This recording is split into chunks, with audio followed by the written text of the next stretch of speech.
de Mirada Latinoamericana con Daniela Pacheco. Daniela, bienvenida.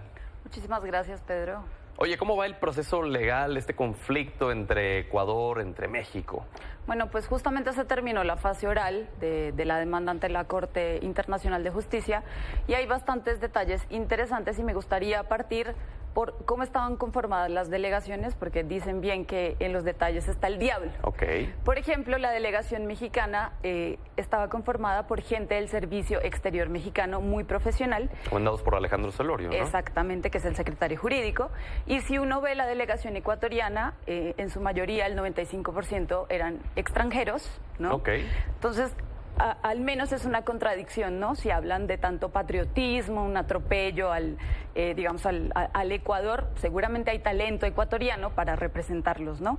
Y además, entre los abogados había gente que representa a Israel en el caso ante el genocidio que están cometiendo en Gaza, ¿no? Eso es por lo menos un detalle interesante. Ahora, si nos vamos al condumio, ayer se presentaron los descargos de Ecuador en este caso, ¿y cuáles son los argumentos más sólidos? El primero, llama muchísimo la atención, es que Ecuador dice que no hay probabilidades de que vuelvan a invadir una embajada, ¿no? Sí. Y eso hay que agradecerlo. Sí, da risa, ¿no?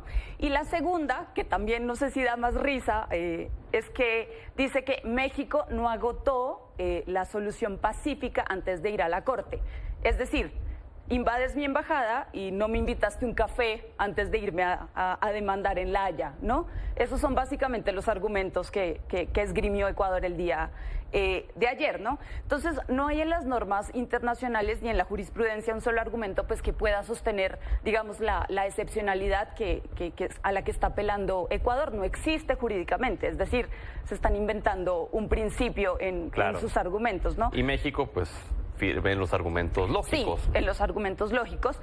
Además dijo que Ecuador es un país en el que no puedes confiar, ¿no? Y bueno, lo están diciendo básicamente 64 estados que fueron los que salieron a apoyar a México, que no es un número menor.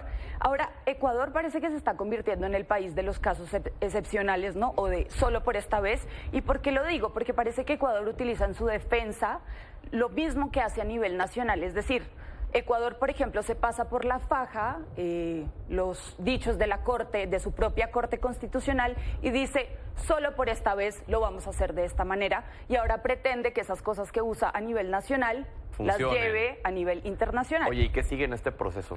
Mira, ya se terminó la fase oral después de la fase escrita.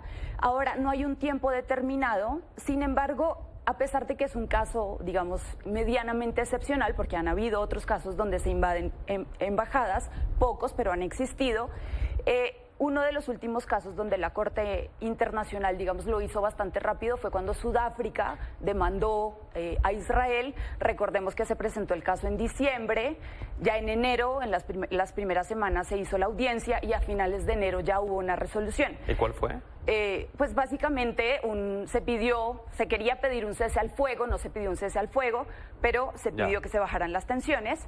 Sin embargo, aquí se esperaría que fueran al menos unas semanas, porque no es un caso tan complejo de resolver y menos con los argumentos que pone Ecuador sobre la mesa. Muy lógico. Oye, y rápidamente, porque se nos acaba el tiempo, en estos casos que mencionas que ya habían acontecido invasiones de embajadas, ¿qué resoluciones hubo?